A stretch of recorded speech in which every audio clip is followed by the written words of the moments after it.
Hey everybody, it's your boy SergDragon and welcome back to another edition of the Heavens Monsters podcast. With me today is Andre and Chris Petrie. Too sweet. Today we'll be covering May 6th of AEW results. Hopefully Mike Henry will join us again. He got disconnected. Something's going on his end. I don't know either. So here we go. Let's go ahead and start off the show with this thing getting back on. Blah, blah, blah, blah, blah, blah, blah, blah, blah. Kenny Omega makes his return to... Wait, he already made his return. Didn't he? He's a tag team champion. Yeah, but he ain't got no partner. He ain't got no partner. Yeah. Hangman Adam Page, she'll call him Drunk Page because he likes to drink beer. The Drunken Page.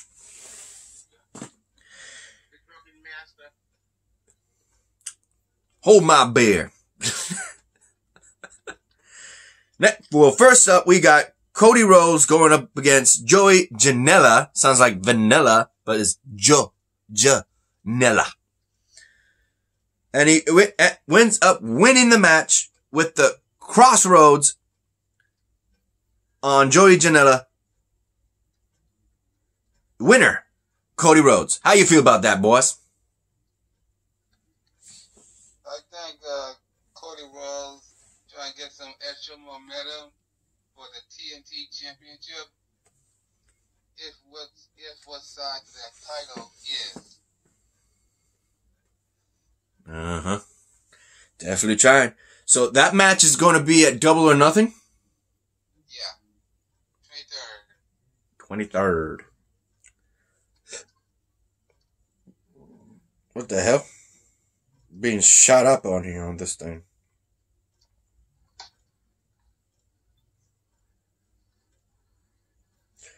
Nyla Rose made her way to the ring. Tony Schiavone attempts to get the interview with Nyla Rose before her match, but she quickly shuts him up. So Nyla Rose is finally back in AEW, the women's champion. The native beast, the Native American woman, transvestite, is back and she is wrecking everybody. And all of her participants that are looking to be going for a title are around her, literally. That's what WWE is not doing. They don't got all the wrestlers surrounding the ring. They're just doing recordings. That sucks. So, she would fight a newbie and just wreck her. And toy with her. Knowing that she has to win, she ends up just pulling her up to make sure that it wasn't that quick. So she could send a message to everybody who ends up being her next opponent. And then slams her even harder than she did before. With 3 beast bombs. Dadgum. Poor girl. Your feelings on that, guys?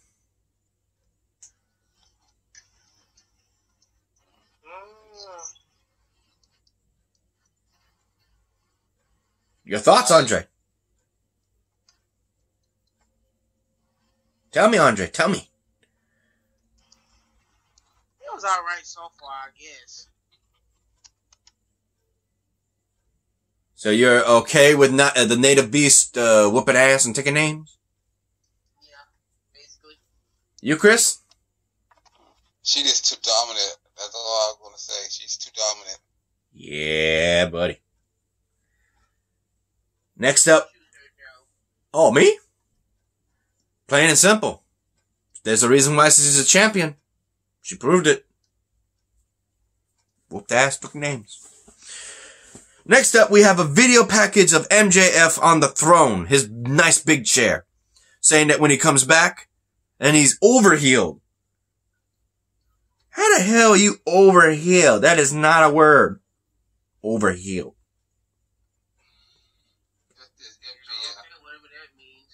Right? Cockiness and arrogance. Yep. And he said he's gonna have his match very soon. And he's in the building after that little announcement. Ain't that weird? He ends up talking with Sean Spear, mentioning the fact that he is actually looking forward to his next match and he don't care who it is. And Tony Schiavone is actually being told on the earpiece that he has that he will fight Jungle Boy at Double or Nothing. And he goes and spits his drink going, what? I didn't sign that! I didn't sign that! What? Who gave that authority? What? Big man talking shit. Now he's in shit with Jungle Boy. Woo! Jungle Boy ain't got nothing, so they signed his ass up. You two got a match. There you go.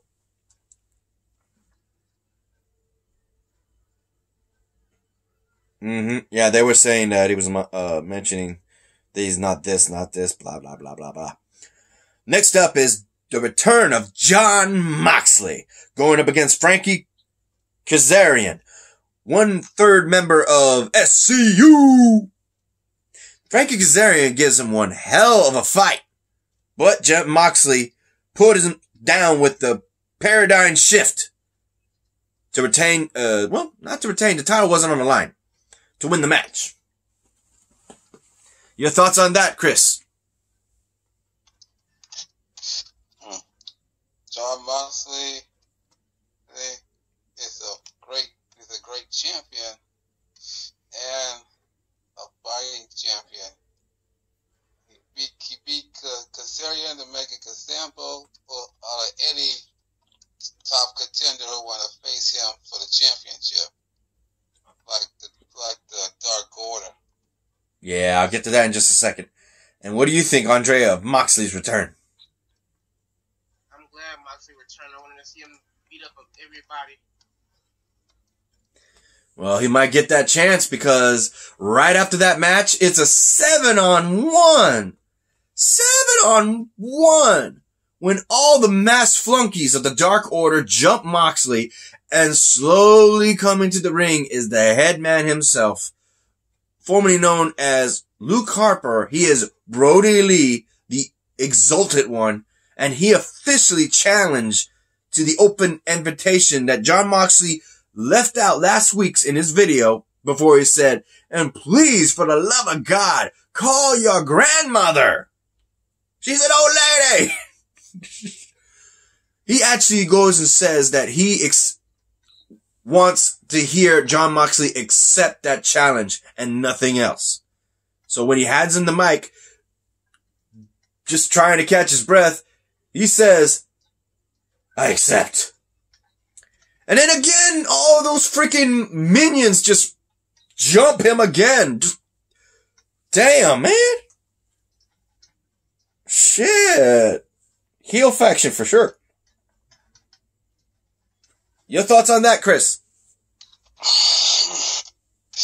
But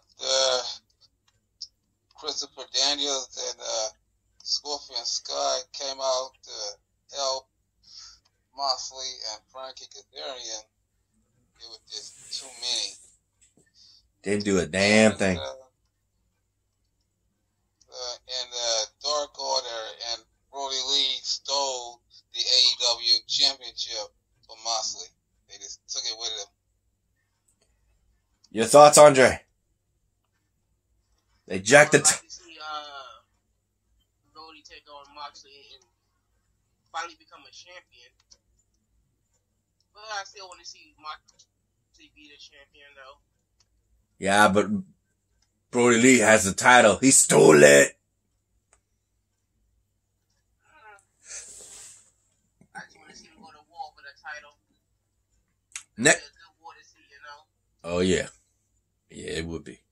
Next up, we have Brandy Rhodes, wife to Cody Rhodes, responding to Jake the Snake Roberts' words that she acknowledges. She's not ignoring him. She said that. But she wants to point out that she's not her husband. She's not a heroic person who does things the right way. She is a woman who, if need be, will do things dark, underhanded, and just vicious.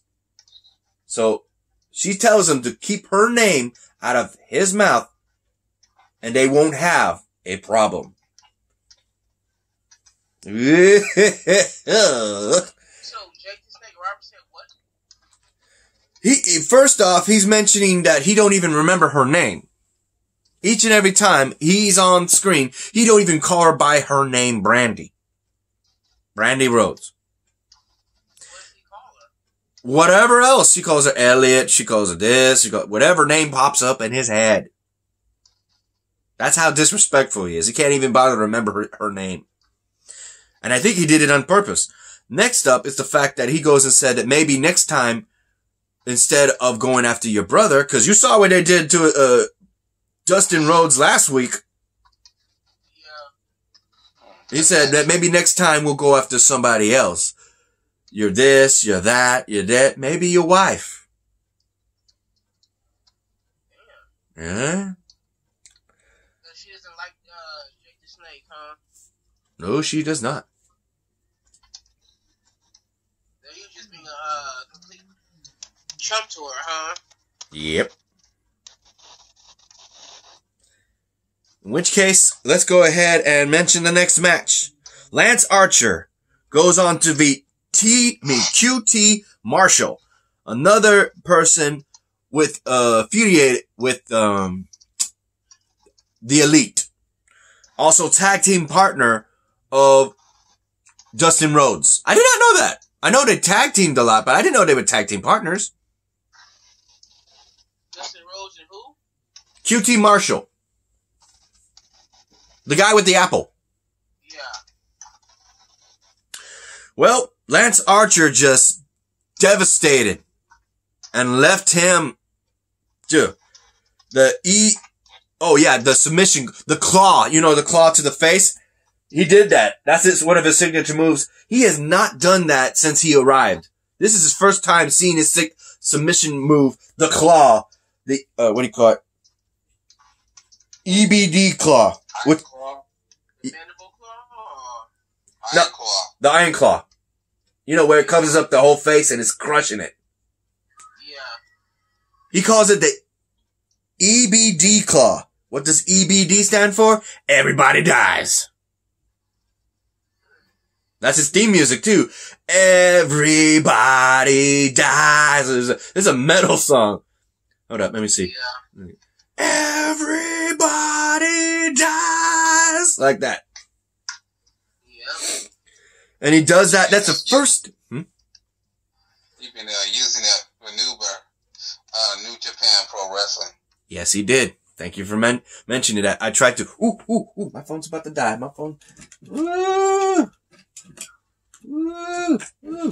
It hit the 5% mark. Get it. Oh. Booyah. Probably couldn't see it on y'all end, but on my end, my phone dimmed. The brightness dimmed. I was like, oh, shoot, that's the 5-minute mark. Percent energy. So, okay, my phone's charging, and I already got this one charging still. I forgot to charge his phone when I left to go do an errand, so, yeah. Alright.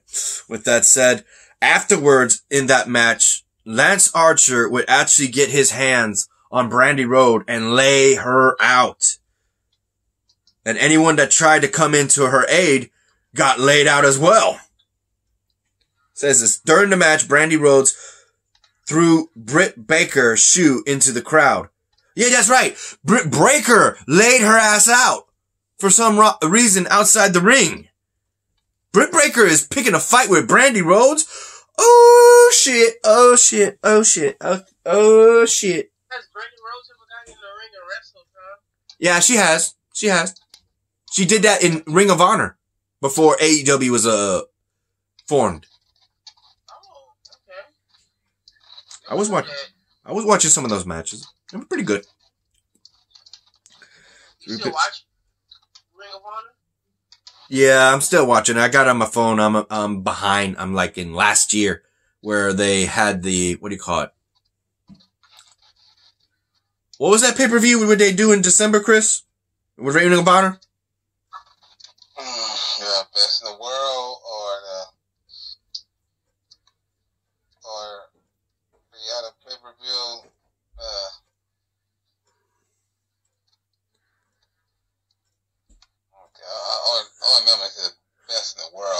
Okay, what was that match where, you can't forget this match. It was a hardcore New York style looking match where, Bully Ray fought one of the guys from Youngblood and his wife.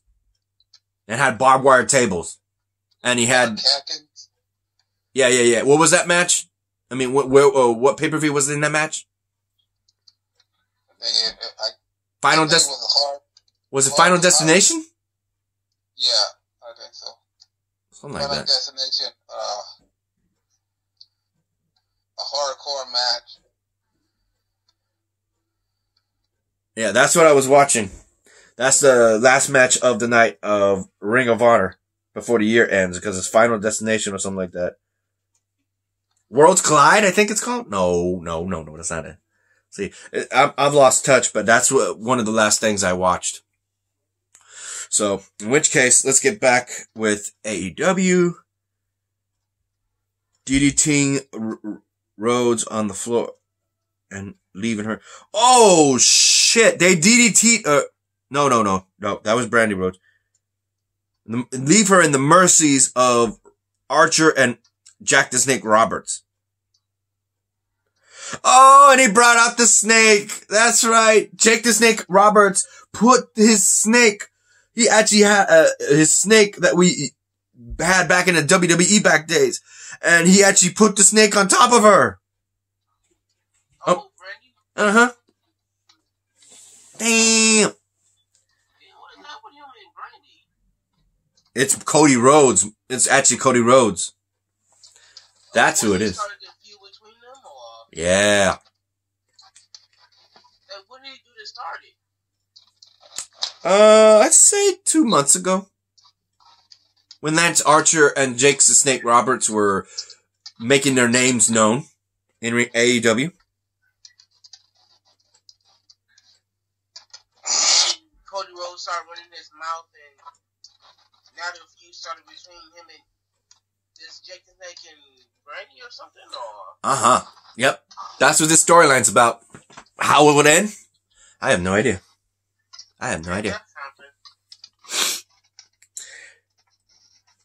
Oh, shoot. Oh. Gotta sneeze. Hold up. I'm holding it in. I bet, Cody Rhodes will get his revenge on Archer, on, Jake the Snake. Double or Nothing pay-per-view. Yeah. What he did, the Snake Robert and Archer did to Brandy. Yeah, that's another thing. It lines up perfectly because Lance Archer will face Cody Rhodes in the finals of the tournament for the TNT Championship title. The brand new title, middleweight title in AEW. Oh, so AEW got a middleweight title belt now? Yep. They will release it and claim the first champion of that title in the pay-per-view that's coming. Double or Nothing. Did they show what it looked like? No, you could probably look it up on the internet, see what it looks like. Oh, Okay. I remember a middleweight title for Major League Wrestling. Next up, we have Taz. Taz is back, but he interviews Darby Allin, hoping to put him under his wing to show him some pointers, and Darby Allin is not interested. He walks off without uttering a word. And that would have been tight to see Taz teaching Darby Allin all his moves. Would you have been happy to see Taz again in the wrestling ring? Even if he's manager? Yeah. Oh, ECW original.